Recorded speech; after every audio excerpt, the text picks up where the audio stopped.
वने वने निवसन्तो वृक्षाः वनं वनं रचयन्ति वृक्षाः। इसका अर्थ यह है कि एक एक वन से एक एक वृक्ष से वन बनता है। ठीक है, जैसे कि हम लोग कह देते हैं एक एक बूंद से सागर भरता है, इसी प्रकार प्रत्येक एक वन से, प्रत्येक एक वृक्ष से क्या बनता है? वन बनता है। वने वने निवसन्तो वृक्षाः, एक एक से वन बनता है। वनम वनम रचयन्ति वृक्षाः, और वृक्षों के द्वारा ही वनों का क्या होती है? रचना होती है, वन बन जाते हैं।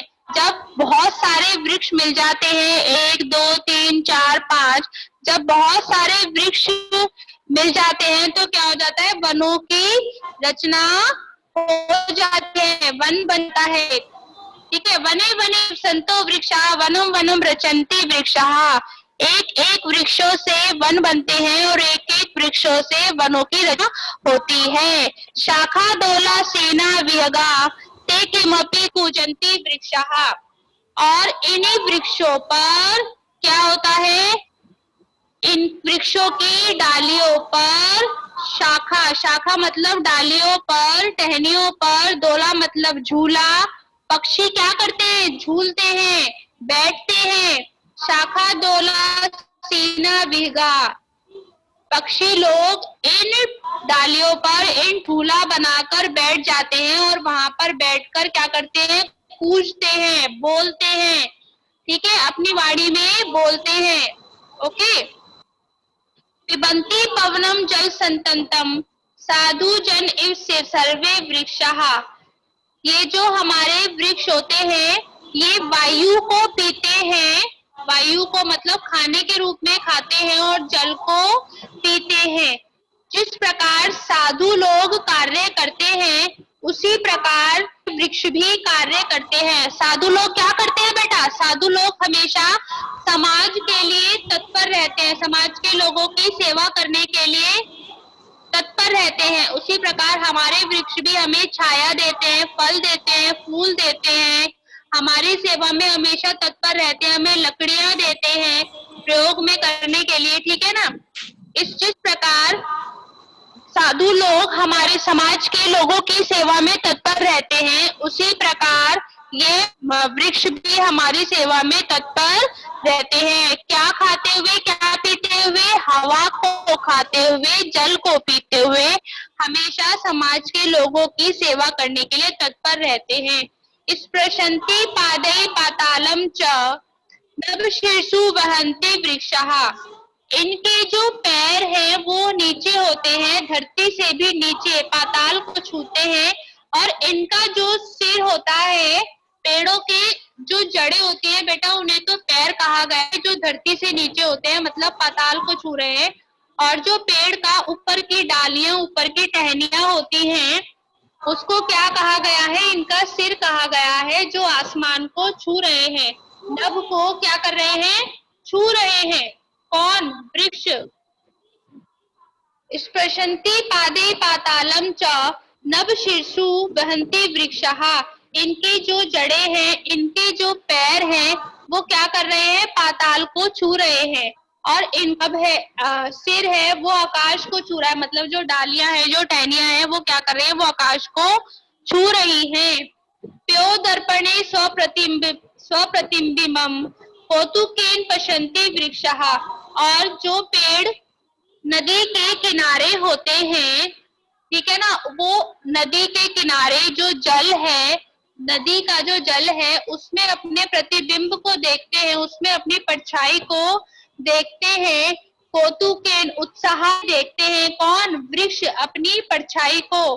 प्यो दर्पणे स्वप्रतिबिंबम, जल रूपी दर्पण में नदी के किनारे खड़े हुए पेड़, जो नदी में जल है उसके किनारे जो खड़े हुए पेड़ है, वो जब अपनी परछाई को नदी में देखते हैं, नदी के जल में देखते हैं, तो बहुत ही उत्साहित होते हैं। अपने प्रतिबिंब को देखते हुए क्या होते हैं? बहुत ही उत्साहित देखते हैं, कौतुक की दृष्टि से देखते हैं, उत्साहित की दृष्टि से देखते हैं। किसमें?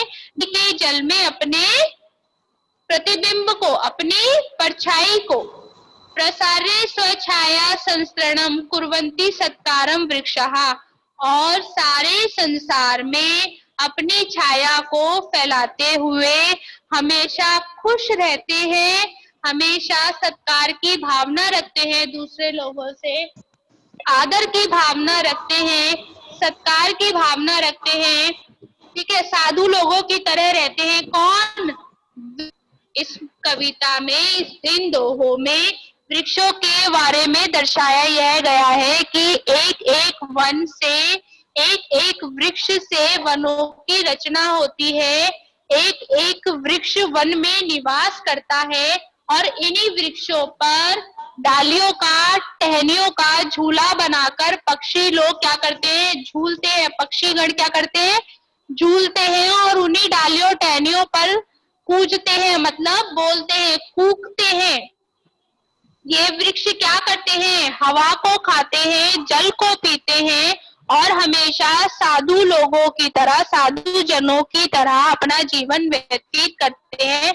जिस प्रकार साधु लोग होते हैं, महात्मा लोग होते हैं, हमारे लिए अपना जीवन व्यतीत करते हैं, समाज के लिए, समाज में उचित कार्य करने के लिए, समाज में अच्छे कार्य करने के लिए अपना सारा जीवन व्यतीत कर देते हैं, उसी प्रकार के यह जो वृक्ष होते हैं हम लोगों के लिए अपना जीवन व्यतीत कर देते हैं। हमें फल देते हैं, फूल देते हैं, लकड़ी देते हैं, हमें अपनी छाया देते हैं, ठीक है ना। बहुत सारी चीजें होती है जो हमें वृक्ष से प्राप्त होती हैं। इनके जो पैर है, मतलब इनके जो जड़ें हैं, वो नीचे धरती के नीचे होती है, मतलब वो पाताल को छूती है, और इनका जो सिर है, जो इनकी डालियां हैं, जो टहनियां हैं, वो आकाश को छूती हैं। अपने प्रतिबिंब को देखते हैं नदी के जल में, और देखकर बहुत ही उत्साहित होते हैं। बहुत ही अच्छा लगता है इन नदी रूपी जल के आईने में, दर्पण में अपने प्रतिबिंब को देखते बहुत ही उत्साहित होते हैं। प्रसारे स्वछाया संस्तरणम कुर्वन्ति सत्कारः वृक्षः, और अपनी छाया को पूरे संसार में फैलाकर ये बहुत अधिक ही उत्साहित होते हैं, इन्हें बहुत अधिक अच्छा लगता है, यह खुश हो जाते हैं। ये हमेशा सज्जन महापुरुषों लोगों के जैसा जीवन व्यतीत करते हैं। और बेटा कभी ऐसा होता है ना, हमें बहुत अधिक गर्मी लग रही होती है, और तो बहुत ही घना पेड़ होता है, तो उस पेड़ के नीचे जाकर अगर बैठ जाते हैं, उसकी छाया मिलती है, और हमें बहुत ही अच्छा लगता है, मतलब ठंडक का अनुभव होता है, शीतल छाया मिलती है।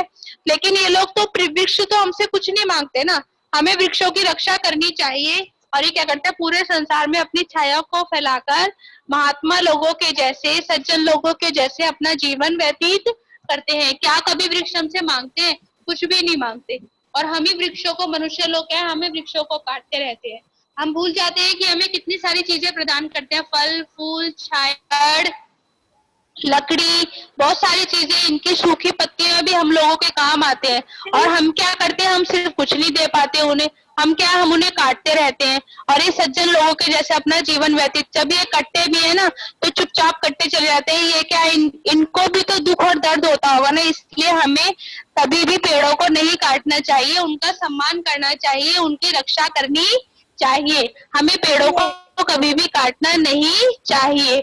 सज्जन लोगों के जैसे अपना जीवन व्यतीत करते हैं वृक्ष।